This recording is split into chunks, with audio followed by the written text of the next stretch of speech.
You want to listen to a podcast? By who?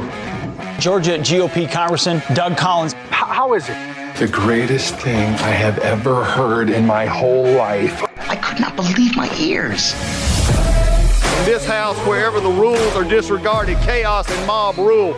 It has been said today, where is bravery? I'll tell you where bravery is found and courage is found. It's found in this minority who has lived through the last year of nothing but rules being broken, people being put down, questions not being answered. And this majority say, be damned with anything else. We're going to impeach and do whatever we want to do. Why? Because we won an election. I guarantee you, one day you'll be back in the minority and it ain't going to be that fun.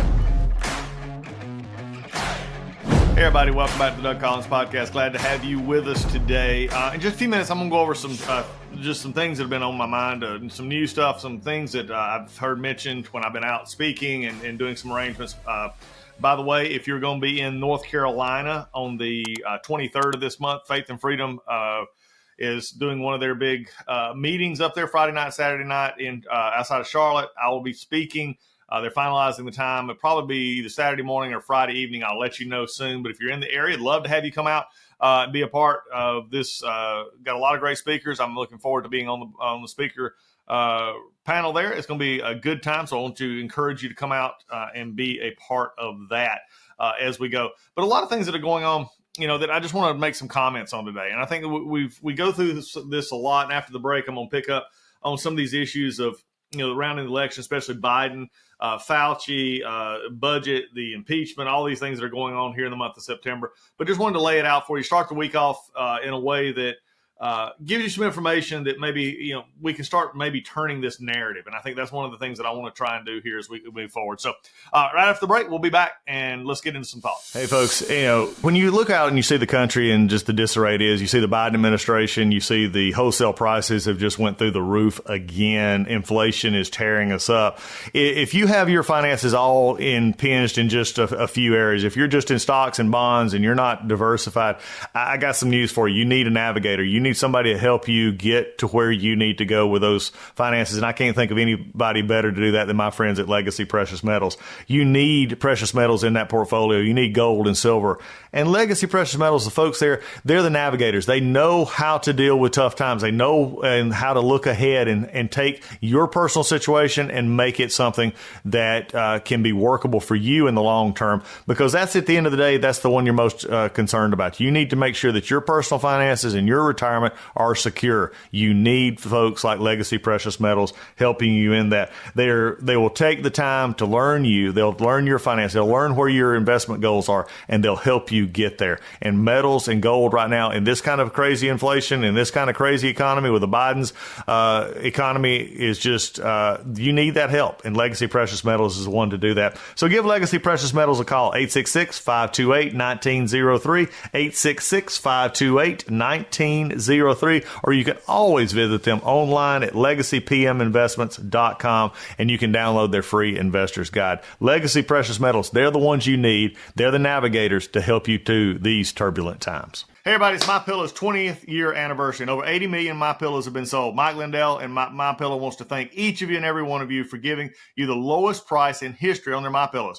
You will receive a queen-size MyPillow for $19.98. Regular price is $69.98, and just $10 more for a king size. You will receive deep discounts on all MyPillow products, such as bed sheets, mattress toppers, pet beds, mattresses, my slippers, and so much more. This is a time to try out something other than the amazing products that you've had your eye on. Go to mypillow.com, click on the radio podcast square, and use the promo Collins, Collins, to receive this amazing offer on the queen size MyPillow for $19.98, or call 800-986-3994. This offer comes with a 10-year warranty and 60-day money-back guarantee. It's time to start getting the quality sleep you deserve. You know how I know that? Because I sleep on a MyPillow every night. Go to mypillow.com and use promo code Collins, Collins, or call 800-986-3994 today. All right.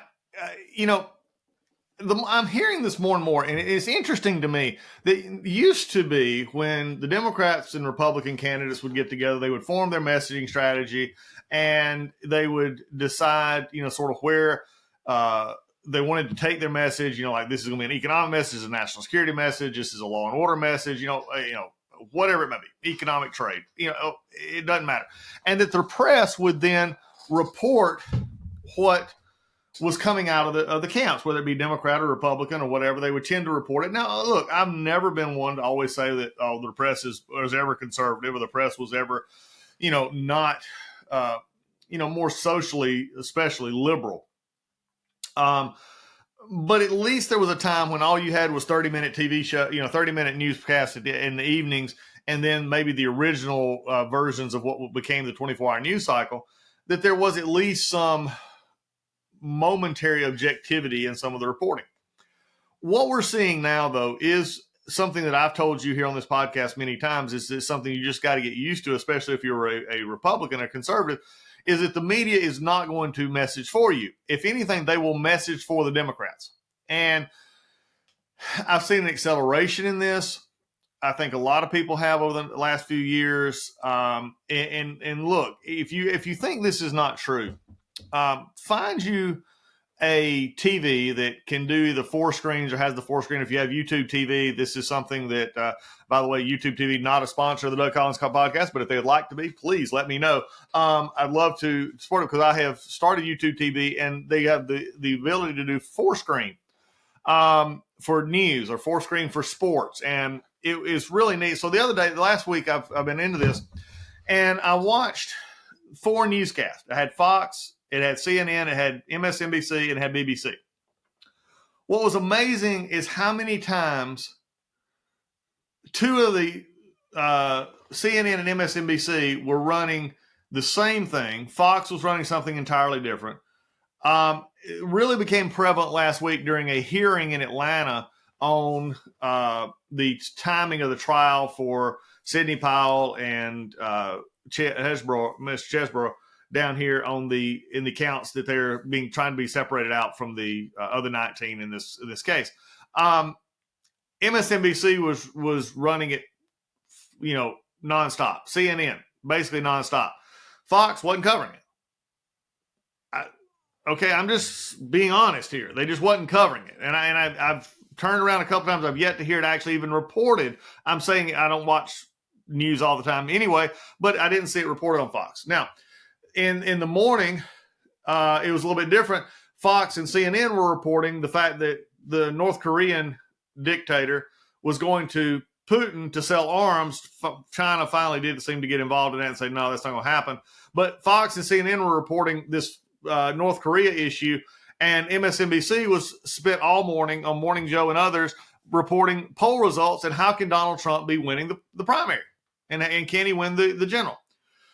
I say all that to simply say, if you have to have your head in a bucket full of water and rice to not see that there is definite variations of what the news is reporting today and what they're picking out as their lead stories. Where it becomes more concerning, though, to me, is not, okay, one is going to pick foreign policy over a domestic, presidential campaign. Is the race in the Republican primary a valid news point? Yes, it sure is. I mean, MSNBC can point to the fact that, we're looking for president. This is where it's at. And if you listen to it, it's all revolving around the indictments and how can Trump still be doing this and should he be able to run at all? And again, over and over and over again. Now, is the trial worth covering in Georgia? Yes. I mean, you would have to say it would be from a news perspective. So it was really interesting to me that Fox didn't even do a news break or say, hey, look, this is happening in Georgia. We're not, we're keeping up with you. We'll let you know what happens. But again, didn't seem to do that. And then I started watching this conversation surrounding Joe Biden's numbers. And so I got interested to see what the more favorable news sources, such as MSNBC or CNN and others, were saying about Joe Biden and the lack of yeast, I guess you would say, in his numbers. And that's the best way I know how to put this. In other words, they're not rising. The main point that you hear from Joe Biden in the last little bit, excuse me, is the Bidenomics, which is not working. Plain and simple. It just ain't working. All right. Not in the way that they want it to. If you're wanting bigger government, more government control, you got your plan. But if you want inflation coming down, if you want prices to get better, if you want energy prices to come down, this ain't your plan. Okay. So I was looking at it, and then they kept coming back to this one issue. And the left is now without prompting from the White House, because if the White House is asked about Joe Biden's age, they dismiss it, that he's a hard worker, he works mornings around us, and just on and on. Well, I mean, obviously, visual evidence to the contrary.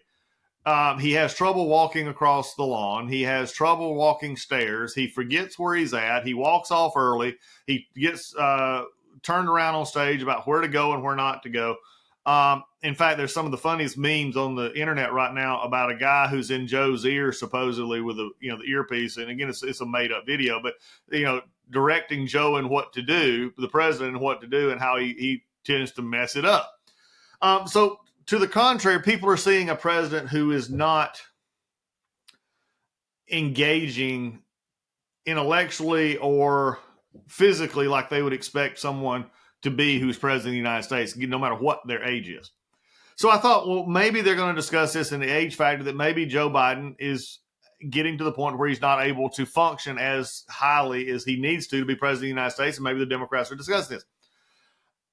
What was amazing to me, though, was they kept coming back to age, and they said they blame all the economic bad numbers, in which, by the way, was like a 40-point gap. I think it was like something 40-plus points, in which people said the economy was going in the wrong direction. Okay, and then you would have administration officials. Well, they don't understand everything. That Cedric Richmond, who's a good friend of mine, I consider a friend. He was the co-chair of Biden's campaign. Said, well, they haven't understood all the good that Joe Biden's done. Well, that's all they've talked about for a year and a half now, and it's not moving the numbers. So they moved to the age being the hindrance to Joe Biden's less than stellar poll numbers, and they blame age, and they blame it only on age. I'm going to take a different fact. I think it's not age that people are frustrated with, because also some of the same polls in which Donald Trump is, very close in age, they're not very far off from each other, is not seen as an age problem. Now, they may not like Donald Trump. They may hate his policies. They may hate him. They may not like anything else. But they're not saying that he's not capable of that age is stopping him, maybe is the better way to put it. They've not thought he's a good president, or not thought he's a good person since the day he came down the escalator in New York saying he's going to run for Republican for president. It'd been interesting to me of what all these liberals would have done if he'd have came down as a Democrat to run for president, because all of them loved him up until that point. So, again, once he became he came in their eyes the enemy as a conservative, they began to lay out the plan that we're not going to ever let him have a moment's rest. But back to this Biden age issue. I think it's not age that is the problem. I think it's incompetence. I think people look at Joe Biden right now, and what they see is a staff that is covering for him. They see people not being honest around him. And I think and it really doesn't help him, frankly, the age issue. When you look at Dianne Feinstein, you look at John Fetterman, you look at even Mitch McConnell and the issues that McConnell's had with these health issues or age issues going forward. Fetterman's not an age issue. Fetterman is a health issue, and that's a totally different thing, but in many ways. But it all highlights the inability at times to communicate, inability at times to do the job. But for Joe Biden's problem, he's president of the United States. And I think to me, if you look at this, and for folks, if you have left Democrat friends who say, well, the only reason people don't like Joe Biden is because he's old, I think it's wrong. I think if you dig down deeper, it's the incompetency factor. It's the fact that gas prices are $1.50 to $2 more than they were the day he was sworn in. And look, you can try and blame the Russian invasion of Ukraine on that, and that would be to a small extent true. But we wasn't getting a lot of that anyway. It was affecting the oil prices worldwide, but it was also affecting that Joe Biden unilaterally basically surrendered to OPEC and other nations when they said, we're going to quit basically drilling for oil in the United States. We're going to basically handicap our own industry here of energy independence in the United States by not moving forward with things that we could do here. So you put Saudi Arabia, Iran, Venezuela, the other OPEC nations in control of the gas prices, of the oil prices, which has drove up prices here in the United States, which has contributed to why people feel it every day in their checkbook. No matter if incomes were going up, their prices are going up as well, from price of milk and eggs and everything else. A lot of this goes back to the reflection of transportation cost, which in turn reflects energy cost. So again, I think let's just talk about the incompetency factor here. So number one, incompetency factor, the first thing you do is you get into office and you kill our domestic energy independence. The next thing is immigration. No one not even Democrats, are willing to defend, for the most part, in a rational voice, what's going on at our border. Where it is now, they're pouring through legal ports of entry because Mayorkas is bending the law. And in fact, I don't think he's bending the law. He's breaking the law, it appears, in letting known pathways into this country, which are not legal pathways of parole, as they're sending them through, just to get them off of the borders. And people are seeing it coming to their communities and everywhere else. I mean, we've talked about this before, even briefly. I mentioned it last week. Eric Adams is now saying that illegal immigration will be the downfall of New York City. This is a sanctuary city. I mean, how do you actually reconcile that one? You have a sanctuary city in which you're now saying we got too many immigrants. You can't come here. It's killing our city. And nobody's calling him xenophobic. Nobody's calling him, a hatred or any other word that you want to describe, racist or whatever, in this. But, it's when it's, not in my backyard syndrome is really prevalent among a lot of liberals. We'll let them in and treat them well, but send them somewhere other than my hometown, Hamptons. We'll remember those wonderful videos where you're patting them on the back as they're getting on the bus. Give me a freaking break. So immigration. I mean, look, it's incompetence. Close the border. Don't let people in who not. And again, I'll say this till I'm blue in the face. You've had Tom Homans on this podcast. You've had others on this podcast saying, of the ones who are there, well, they're just poor asylum seekers. They're just coming from places that they're under persecution. Look, asylum means that the government is out to get you. Asylum doesn't mean your country is poverty-stricken and gang-ridden because your government won't control the gangs. If that be true, then Chicago has an issue. Los Angeles has an issue. Philadelphia has an issue. New York has an issue. They can't. Their issue of actually patrolling and actually putting bad guys away. So asylum seekers here, after they actually attend to a judge, over 95, as high as 96% or more, actually are denied asylum in the United States. So in other words, for every 10 people that you let in on an asylum claim, 9 or more of them are not here actually under the law, under asylum. Why are we doing this? Because we have an agenda to bring them in, because we know that once they get here, it's very, very, very hard to get them out, especially if they're younger, especially if they have kids while they're here. Guess what? The kids are now American citizens and they're staying. So at a certain point in time, it's not just incompetence. It's also a set plan to bring people in, knowing there's no plan to get rid of them or send them back to where they belong because they're not here under a legal assumption. And it just tells the rest of the world, quit going through the legal means. Just come to the United States any way you can, get here, and for the most part, you're going to be allowed to stay. It is amazing, though, that the ones that are trying to do it right are the ones that are harassed the most.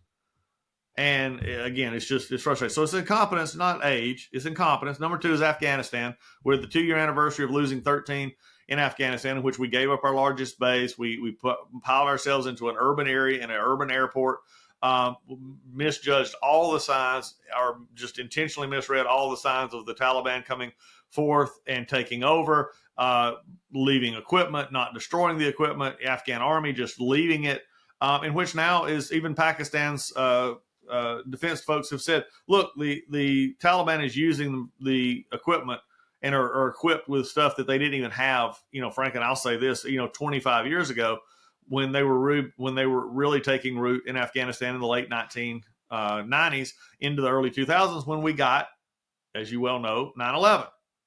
So this should be a concern to everybody. That's incompetence. That's not age. COVID.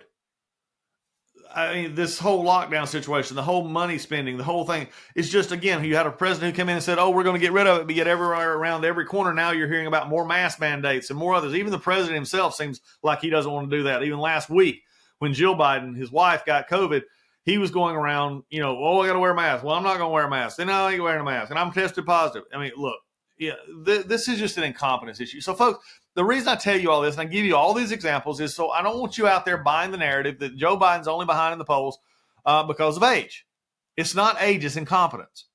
It's the way he's handling the job. So conservatives, if you're out debating with liberals and they say, well, Joe Biden's numbers will come back up, this is just an age thing. People are just worried about it, but he'll be fine. No, start pointing out the truth. Afghanistan, immigration, COVID. the things that are going on, in the incompetence factor is something that we need to actually emphasize here. So no matter who the Republican nominee ends up being, the race will be about conservative ideas versus incompetency. Conservative ideas that move the economy forward versus incompetency. Conservative ideas that move foreign policy forward and makes us stronger around the world instead of incompetency. That should be the narrative, not simply that Joe Biden is old. Joe Biden is old, but he's been old for a little while, and it's incompetency that is carrying this out, not his age. Speaking of Fauci, switching gears here for just a moment, Fauci, should actually, I hope he wears flip-flops every day, because he has flip-flopped more than John Kerry in the 2004 presidential election. And especially in this area of mask. Now, it has become, and before any of you out there say Doug's a science nerd, I am for science. But here's the basis of science. Science is taking a supposition, a hypothesis, questioning it, testing it, and then coming up with a conclusion. It's not coming to a conclusion and then going back and trying to make your narrative fit, which is what the left has tried to do now for 3 years in this regard to COVID. Remember it first off, we had to have ventilators. Well, we found out ventilators were actually not just helping, they were hurting people. They're actually killing people. Then we changed gears. Then we said, well, you got to have the mask. Then you had the vaccines. And now we're finding out from FDA, from the sources that Pfizer, Moderna, and others, there's early testing from their own testing. This is not things that anybody's making up. Their own testing showed a great deal of issues, especially among young people and heart conditions around the vaccine. It's just a fact. Okay. Now you can say, well, those were in marginal range. They didn't affect, but I think you're seeing what is happening in a different light. People are now questioning, is this something that should have been looked at further? Number 2, Fauci said, mask. Everybody wear a mask. Everybody wear a mask. Mask mandate on the planes. Mask mandate on trains. Mask mandate everywhere. And now, just confronted in the last week with the fact of multiple studies that show that the masks do nothing in affecting the COVID-19 virus or its variants. Fauci said, well, we still need to wear masks. There are other studies. Well, the main studies coming out over and over and over again are saying, look, go back to the old treatment that your mom and others used to give. If you're not feeling well, stay away from people. Okay, that's just normal. If you're coughing, cover your mouth. But the idea that you can wear a mask is now not the situation of actually, helping. In fact, you're actually, studies have now shown that actually wearing the mask can actually cause you to have breathing difficulties and other things that are just not planned for. I mean, masks were designed for not this type of purpose. If you want to call out all the COVID-19 virus, you got to go through almost a ventilator system with very detailed, filters and all to do this. And you're not going to afford it, and you're not going to be able to wear it. But Fauci continuing this nonsense that masks will be the savior of everything. And in vaccines, remember early on the vaccine, if you get the vaccine, you can't get the virus. Well, bullcrap. Jill Biden has been vaccinated and is boosted more times than probably anybody else in the country, and she just got COVID again. So don't hand me this. Okay, this is the Fauci, I'm so tired of Fauci. Why they keep having him on the news, why they keep having him on anywhere is just beyond my understanding. But he's still there. Last thing before we get really started into September. This week, the House returns to to Washington to begin work on what the plan will be to pass some sort of a spending bill by the end of the month. Set the stage for you. In May, they passed a debt ceiling bill which said that we're going to get all 12 done before January 1st, or we'll take a 1% across the board cut. I think I've explained a lot on this podcast why that's a very dumb idea to do 1% cut. There are certain things that need 10% cut, and then there's certain things that need probably a little bit of money added to them. You don't just take 1% cut and cut everything. That's just the dumbest way to do budgeting. Okay? I'm sorry. And I know that there are many senators and many representatives who come in and say, let's just cut 2% off the top of the budget. Okay, well, you really want to cut 2% off of programs for fire suppression, or you want to cut 2% off the budget for your military, which is right now struggling with military recruitment like none other at this point. Or would it be better to go say take the whole 10% out of a education department, or take 15% out of education department in the bureaucracy and clean out the cubicles in D.C.? There's a lot of ways to do this. Just having this simple, oh, we got a simple solution. No, there's not simple solution anymore. You're $30 trillion in debt. Simple is out the door. So, we've got this coming up, but the debt ceiling bill was supposed to put it in perspective where they'll pass the bills and they will do so. And this was the given that they'll do it at 2023 levels, which is the current fiscal year budget. Many people in the House, after that vote was taken, decided that that was too high and that they were going to come in lower. And Speaker McCarthy decided, okay, fine. We don't have to go to the max. We can go to a lower number than the one agreed upon, except for one small problem there. The Senate didn't agree to that. And the Senate is part of this. And the president didn't agree to this. So now you're setting yourself up to higher numbers. Now, the question is will the Senate and the House then negotiate in whatever number that the Senate's using, which was the number off the debt ceiling bill, and the number the House is using, let's just say one was 75 and one was 25, do they come together into 50? And so that the conservatives in the House can say, well, we cut it another $25, and the House and the Senate can say, well, we raised it, $25, or we got it number. If that's what the plan is, fine. But they're throwing everything else into this as well, from impeachment issues to fiscal issues to other things. It's going to make a really, I think, bumpy road. And for those in the military and others, the CR is the worst way to do business. It does not allow for long-term planning. It does not allow for issues that especially organizations like the military need. Now, can the military probably find ways to save money and put money into other areas it needs to? Yes. Okay, I'll admit that. But you've got to have a starting point for this. And then you got on top of this, you got disaster relief and you got Ukraine aid, which is causing a lot of difficulty among many, not only in the country, but in the House of Representatives as well. Senate is pretty much lockstep that they want to give Ukraine whatever they want to give them. And the president is in that same mode. House is different. And I think that's going to become one of your big sticking points here as you go forward. So as you see a lot of this, understand clearly that the budget process is broken, that it is not an easy fix, and just that you get one or two things. Again, be very careful of those who want things that are not budgetary related in this. And I'm saying that not because they're not valid issues, but is that what you want to stake a budget negotiations on, issues that are not set? And some of these are policy issues, and they're going to be policy issues in the budget, from abortion to everything else. This is what Tommy Tuberville, the senator from Alabama, is dealing with, and he's held up all the general promotions because of the policy in the military right now of paying for and allowing time off to go get an abortion. I don't think they should be doing that to start with. I don't think it is legal. I don't think it definitely is not within the spirit of the law of the Hyde Amendment. So I don't get it. But this is where we're at right now in going forward. So how does this play out? Then you got McConnell, who's had his own health issues. You've got McCarthy, who's having to deal with those who may want to try and take him out as far as vacate the chair motions. People actually said that all they needed was a few votes to do that. Technically, they would. That is if all Democrats voted to remove McCarthy. I'm not sure all Democrats would vote to remove McCarthy, and I don't know if they would actually have support from the leadership to do that. Because, look, Democrats don't like this any more than Republicans do. The Democratic leadership don't like the fact that they can – in fact, they took away the motion to vacate the chair when they were in control for 4 years because they didn't want to deal with it from the floor. And I think this is going to become an issue. So it wouldn't – look, would it be in McCarthy's best interest for this to happen? No, because the minute it happened, he would lose basically most of his credibility, and then he would have to make the decision to resign on his own, which I don't think will happen right now. I just don't.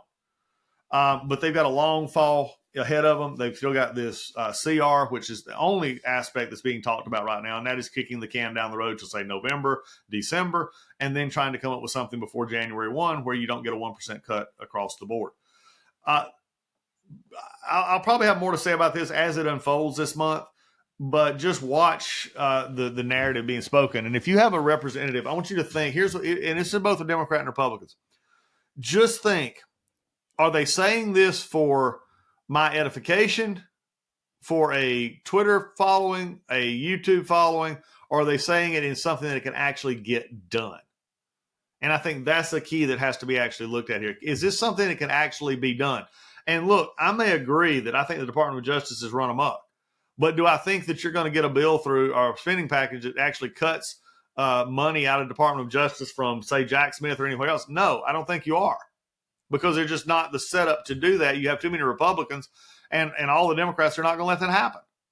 So let's go back to saying, how much can we get off of this budget negotiation to get it off of the 23 levels, maybe down closer to the 22 levels, and then we move forward into the next year's budgeting cycle and start the budgeting cycle well before August.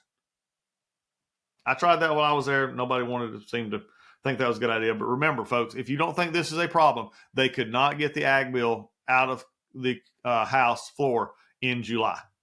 The agricultural bill, the House Appropriations Agricultural Bill, had to be pulled because they could not get the votes. And I've said this over and over again. I'll say it one more time here. The bottom line is, in the House, the lack of being able to pass something is a Republican problem, period. End of statement, done. They have the majority. The Democrats are not required to vote for anything Republicans put up there. And so if you want something passed, Kevin McCarthy has to have 218, 217, 216, however many the total number of the House is at that point to get the majority. He's got to put those votes up there himself. If he goes against Democrat help, that's just gravy. But if he wants to pass something conservative, he's got to have all the Republicans on board, which means that the best the Republicans can do is what the best of the majority of the conference will vote for. And if you have 5 or 6 who hold out and say, nope, we're not going to do it, they can't turn around and look and hope, vote no and hope yes, that the Democrats will come in and save them, because the Democrats can sit there and say, we're not going to do this.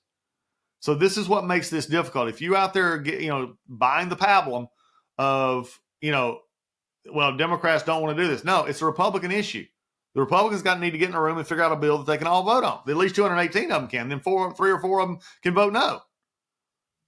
But that's the problem that you're experiencing this month. And look, nobody wants to talk to you about this. I mean, I know there's a lot of conservative talk show out there that, hey, go to the mat on this, go to the mat. And I'm not saying you don't go to the mat, but the question is what can you get a pin on the mat with? I don't want to just simply go to the mat. I want to get a win when I'm down there. And we got to figure out what a win is. That starts you off this week on the Doug Collins Podcast. Go out and have a great one. We'll see you on Wednesday.